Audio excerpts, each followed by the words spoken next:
Mesdames, Messieurs, bonsoir. Merci de nous recevoir chez vous et bien. Sortie médiatique ce matin de la Fédération nigérienne des associations et syndicats pour le Hajj et la Oumra au siège de la NAP.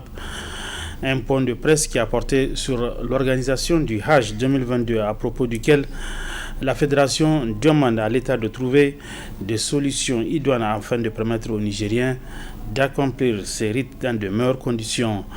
Un extrait de ce point de presse animé par Mme May Kodomi Nehawa, elle est secrétaire générale de la Fédération nigérienne des associations et syndicats pour le Hajj et la Oumra.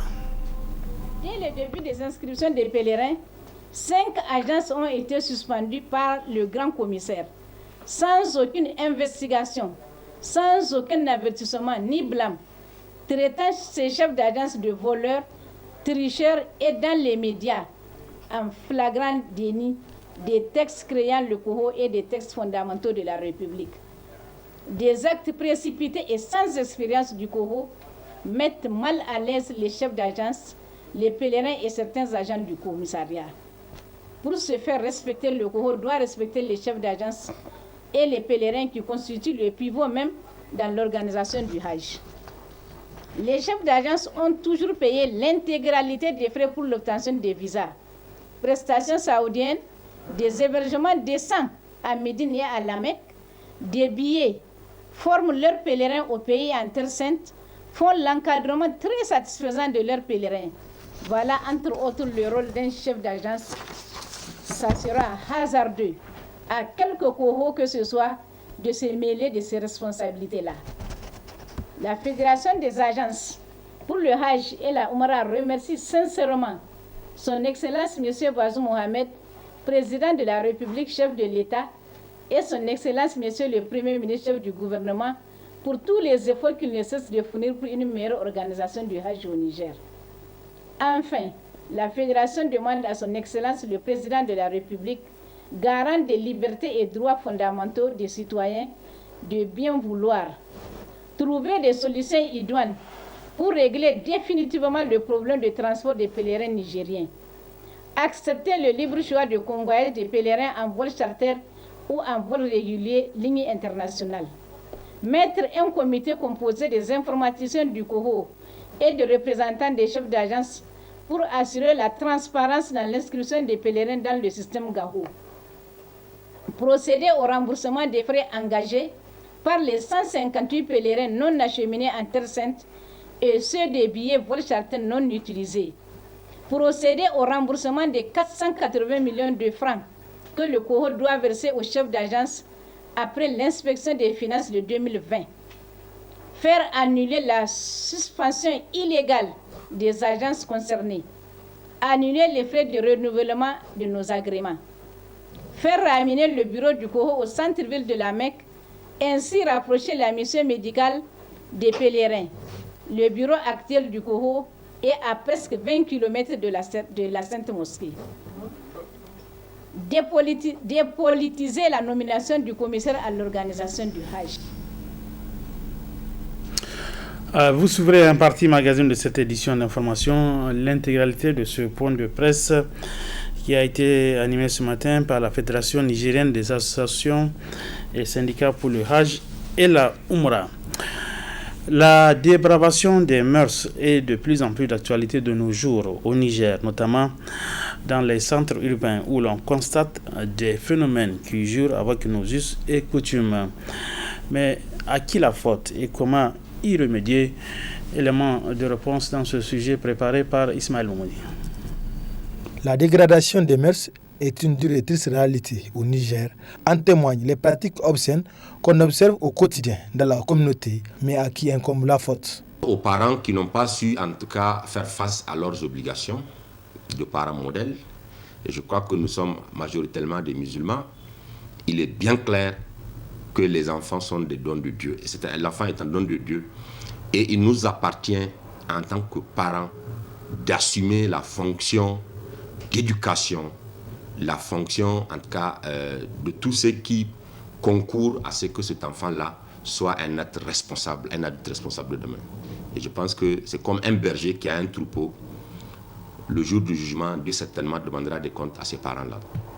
l'autre à qui la faute, c'est que l'État, de par sa mission régalienne, de créer les conditions pour que les enfants puissent s'instruire, puissent se distraire, puissent se soigner, mais également puissent manger à leur faim au cas où les parents ne sont pas en mesure de le faire, cet État-là également a démissionné. Pour rien vous cacher, depuis un certain temps, la question de la protection des enfants du Niger a été totalement abandonnée par le ministère de la protection de l'enfant, pas parce que les cadres ne veulent pas, mais parce que les cadres n'ont pas les moyens. Aujourd'hui, c'est pratiquement l'UNICEF et les partenaires au développement qui assurent cette fonction-là. De ce fait, les partenaires doivent appuyer l'État pour mettre fin à la recrudescence de débauche des jeunes filles, au-delà lutter contre la dépravation. Allons cette fois-ci à la découverte d'une technique de photographie qui n'est plus d'actualité de nos jours. Il s'agit de la photographie de l'époque coloniale exercée par certains concitoyens rencontrés par une de nos équipes à Keta, c'est dans la cité de l'Ader, précisément donc à Keta, comme je le disais. Le reportage est signé Adam Soumana. Nombreux sont ceux et celles à ne pas connaître cette caisse. Il s'agit là d'un appareil photo d'une autre génération en voie de disparition de nos jours. À l'origine, Keta comptait 3 appareils de ce type, mais aujourd'hui, il ne reste plus que celui-ci des mains de Idrissa Abdoulaye qu'il a hérité de son patron.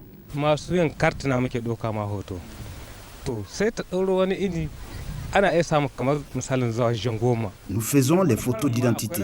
Auparavant, nous atteignions 20 clients par jour, mais maintenant, je peux passer la journée sans rien gagner car les clients préfèrent les photos en couleur.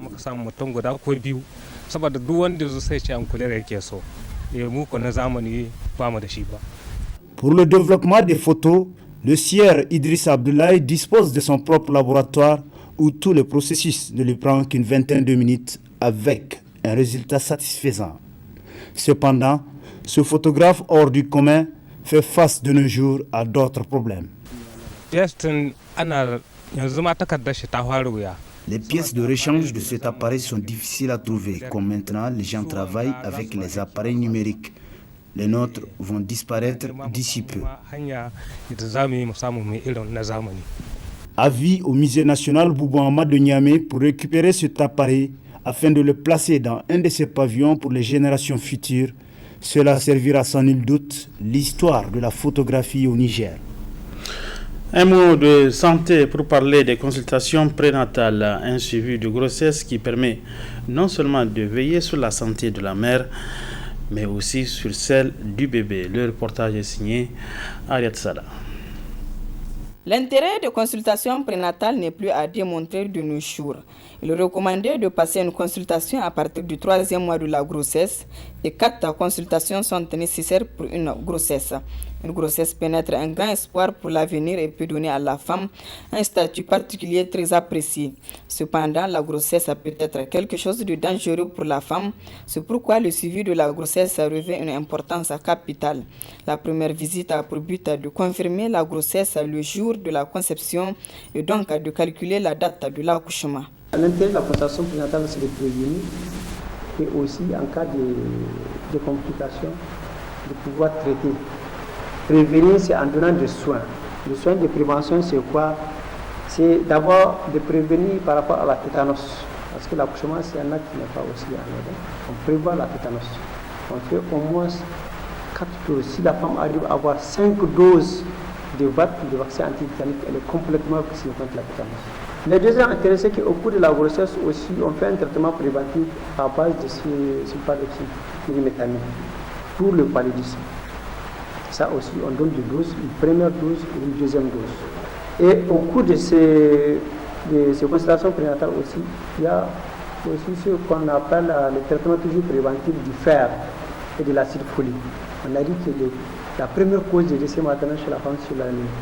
Or, vous comprenez que si on fait la consultation prénatale régulièrement, avec l'examen de la numération, on contrôle le taux d'hémoglobine et en même temps, on fait la prévention en donnant du fer et de l'acide folique chez la femme.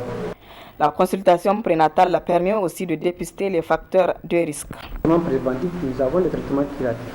C'est-à-dire dès qu'on teste ou chez les femmes à risque, on essaie de prévenir. Dès qu'on détecte un facteur de risque, on essaie de prévenir. Notamment, on fait la prise de tension artérielle. Dès qu'on voit que la tension artérielle est élevée, on essaie de suivre et on essaie aussi de traiter. Dans le traitement curatif, il y a aussi beaucoup d'examens.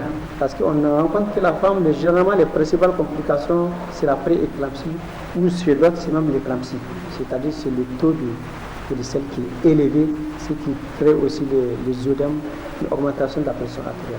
Ça, en faisant la consultation prénatale, on essaie de prévenir. Et au cas où ça arrive déjà, on a le dossier de la femme, on peut déjà faire le traitement curatif. Maintenant, le troisième aspect, c'est le conseil qu'on donne à la femme. Qu'elle soit sa première grossesse ou la deuxième ou la énième grossesse, il y a toujours des conseils d'hygiène de vie et alimentaire qu'il faut donner. Dans le conseil alimentaire, on comprendra que, comme on l'a dit, l'anémie est la principale cause. Dans l'hygiène alimentaire, on va faire comprendre à la femme de prendre des feuilles. Ça ne manque pas en tout cas au Niger. Le feuille, ça donne du fer, ça contient du fer et c'est très important pour la femme. L'œuf, le lait, la viande, etc. Le suivi de la grossesse requiert une forte demande de soins pour la femme, résoudre les problèmes éventuels et confirmer le statut conféré par la grossesse. Nous en venons, comme annoncé, à la partie magazine de cette édition qui porte sur le point de presse animé ce matin par la Fédération nigérienne des associations et syndicats pour le Hajj et la Umrah. Et son point de presse est relatif à l'édition du Hajj 2022. Mesdames, Messieurs, bonne réception et bon début de semaine à tous. Bonsoir. L'édition du Hajj 2022, de ses préparatifs à son exécution, a connu d'énormes défaillances, contrairement au bilan brossé par le commissaire à l'organisation du Hajj et de la Umrah et ses agents. Des préparatifs de cette édition. Toutes les réunions tenues au Coho entre le commissaire, ses agents et les représentants des chefs d'agence ont été émaillées de promesses non tenues et c'est cela qui a donné une édition Hajj 2022 la plus mal organisée dans notre pays. Du quota octroyé au Niger par les autorités saoudiennes. Compte tenu de la non-organisation du Hajj édition de 2020 et 2021, dû à la pandémie du coronavirus Covid-19, le quota attribué au Niger au titre du Hajj 2022 est de 7194, soit 45% du quota de 2019. De ce quota insuffisant, le commissaire s'est permis de réserver 500 places, soit disant que c'est pour les agents éventuels de l'État pour le Hajj, que lui-même dit avoir regretté, compte tenu des désagréments que cela a causé dans l'inscription des pèlerins. Certains pèlerins nigériens ont conservé leur billet vol international de 2019, repoussé pendant 2 années Covid, confirmé pour le Hajj 2022. Mais malheureusement, le COHO n'a autorisé que 7119 vols réguliers, brûlant ainsi le choix de convoyage de ces pèlerins qui ont préféré voyager par vol international, reconnu comme moyen légal de transport par le monde entier. De la gestion du système GAHO. La gestion automatisée du Hajj et de la Umrah GAHO, un système d'inscription des pèlerins mal conçu et mal géré par l'un des informaticiens du COHO, maître absolu du GAHO. La mafia organisée l'inscription des pèlerins dans le GAHO, la capacité réduite du système d'inscription des pèlerins ont contribué entre autres à l'échec de l'organisation du Hajj 2022. Nous proposons que les inscriptions commencent tôt pour éviter tous ces désagréments sous la supervision d'un comité inter-agence et informaticien du COHO. Du choix de l'avionneur. Il est important de laisser la Société nationale de transport aérien Niger Airways de gérer le transport des pèlerins nigériens sous le contrôle du ministère des Transports. La meilleure façon de faire baisser les prix des billets est de choisir au moins 2 avionneurs. Cela permettrait de convoyer les pèlerins plus tôt et les ramener, eux et leurs bagages à temps au Bercail après leur Hajj. Les bagages des pèlerins passent souvent par un pays tierce avant d'être acheminés au Niger avec tous les risques de dégradation. Le contrat de transport des pèlerins signé par le directeur général de Niger Airways, les représentants des chefs d'agence, et le commissaire Koho n'a pas été respecté à tous les égards. Les pèlerins du premier vol aller, bafouillés dans leurs droits les plus élémentaires, 158 pèlerins ayant leur visa et leur billet en main, n'ont pu être acheminés en Terre Sainte pour accomplir leur hajj. 5 pèlerins assis dans leur fauteuil dans le dernier vol aller, débarqués de force et remplacés par des super pèlerins, dont un agent du Koho. Le refus du fameux représentant de Max Air de respecter ce contrat ont contribué entre autres à l'échec de l'organisation du Hajj 2022. Les pèlerins qui n'ont pas utilisé les billets vol charter attendent toujours le remboursement des sommes qu'ils ont versées. L'avionneur a clairement indiqué qu'il a reçu la somme correspondant aux pèlerins qu'il a convoyés et que toutes sommes versées pour des billets charter non utilisés ne l'engagent nullement. Des demandes de remboursement de ces prix de billets jamais utilisés ont été déposés par les groupes concernés et n'ont jusqu'à présent eu aucune réponse de la part du Koho. Qu'attend-il à les comprendre? Plus de 200 bidons de l'eau bénie de Zamzam de 5 litres chacun sont arrivés dans le dernier vol. En tout cas, ce n'est pas pour les pèlerins convoyés par vol charter, une injustice flagrante contre les pèlerins. Les fameux tourniquets achetés à plus de 22 millions de francs CFA n'ont jamais fonctionné comme on nous l'a chanté, étant un outil de contrôle des billets vol charter. De la création et du renouvellement des arrêtés des agences pour le Hajj et la Oumra. Pour créer une agence pour le Hajj et la Oumra, après avoir payé toutes les taxes et tous les impôts, il faut verser sous forme de caution 5 millions de francs CFA et 25 000 francs de timbre pour son obtention. Il faut en plus de cela renouveler cet arrêté à 3 millions depuis la création du Koho en 2013. Le renouvellement a été revu à la baisse à 2 millions de francs CFA depuis 2019. La révision des textes régissant la création du Koho, son cahier de charges, la création et le renouvellement des agréments doit intervenir dans les meilleurs délais pour ainsi mettre fin à l'ingérence du Koho dans la gestion financière des agences, le choix des avionneurs, des traiteurs pour le repas de Mina et Arafat, du transfert des frais de prestations saoudiennes et l'obtention des visas. Le taux fixe concernant le transfert des prestations saoudiennes nous a été imposé par le Koho et sa banque choisie, sans aucune concertation entre nous.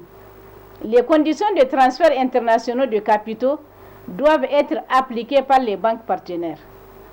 Le libre choix des moyens de transfert des prestations saoudiennes et les frais des hébergements des pèlerins en Terre Sainte doit être accepté par le Koho. La banque choisie pendant 2 Hajj 2019 et 2022 a montré ses limites. Des retards dans les opérations de transfert de prestations saoudiennes mettent à mal l'obtention des visas. Pour l'obtention des visas pour le Hajj, le préalable premier, c'est le paiement de toutes les prestations saoudiennes.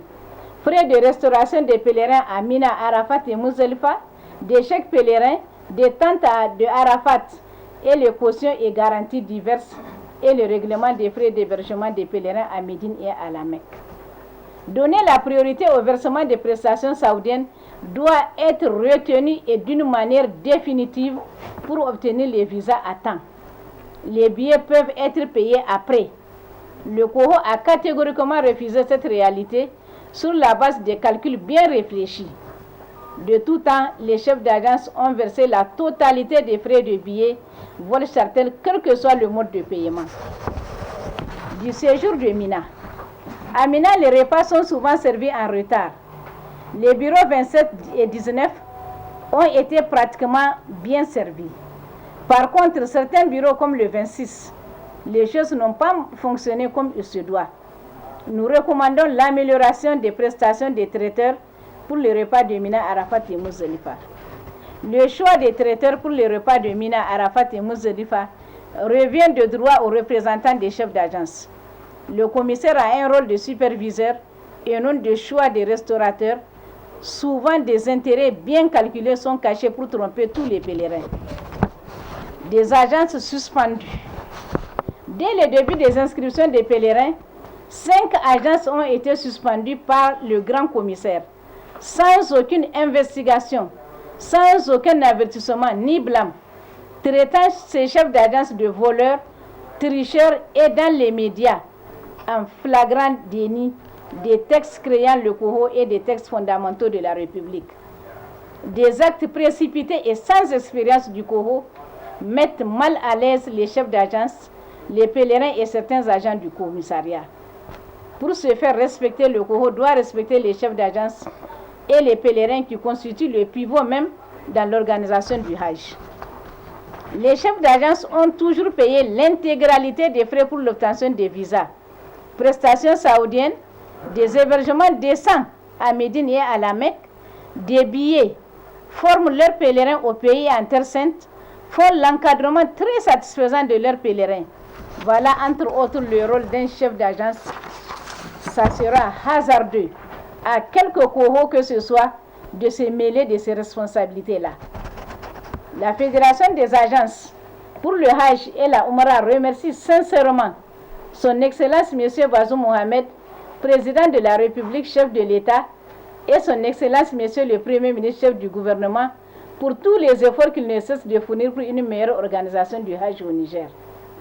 Enfin, la Fédération demande à son Excellence le Président de la République, garant des libertés et droits fondamentaux des citoyens, de bien vouloir trouver des solutions idoines pour régler définitivement le problème de transport des pèlerins nigériens. Accepter le libre choix de convoyage des pèlerins en vol charter ou en vol régulier, ligne internationale. Mettre un comité composé des informaticiens du COHO et de représentants des chefs d'agence pour assurer la transparence dans l'inscription des pèlerins dans le système GAHO. Procéder au remboursement des frais engagés par les 158 pèlerins non acheminés en Terre Sainte et ceux des billets vol charter non utilisés. Procéder au remboursement des 480 millions de francs que le COHO doit verser aux chefs d'agence après l'inspection des finances de 2020. Faire annuler la suspension illégale des agences concernées. Annuler les frais de renouvellement de nos agréments. Faire ramener le bureau du COHO au centre-ville de la Mecque, ainsi rapprocher la mission médicale des pèlerins. Le bureau actuel du COHO est à presque 20 km de la Sainte Mosquée. Dépolitiser la nomination du commissaire à l'organisation du Hajj.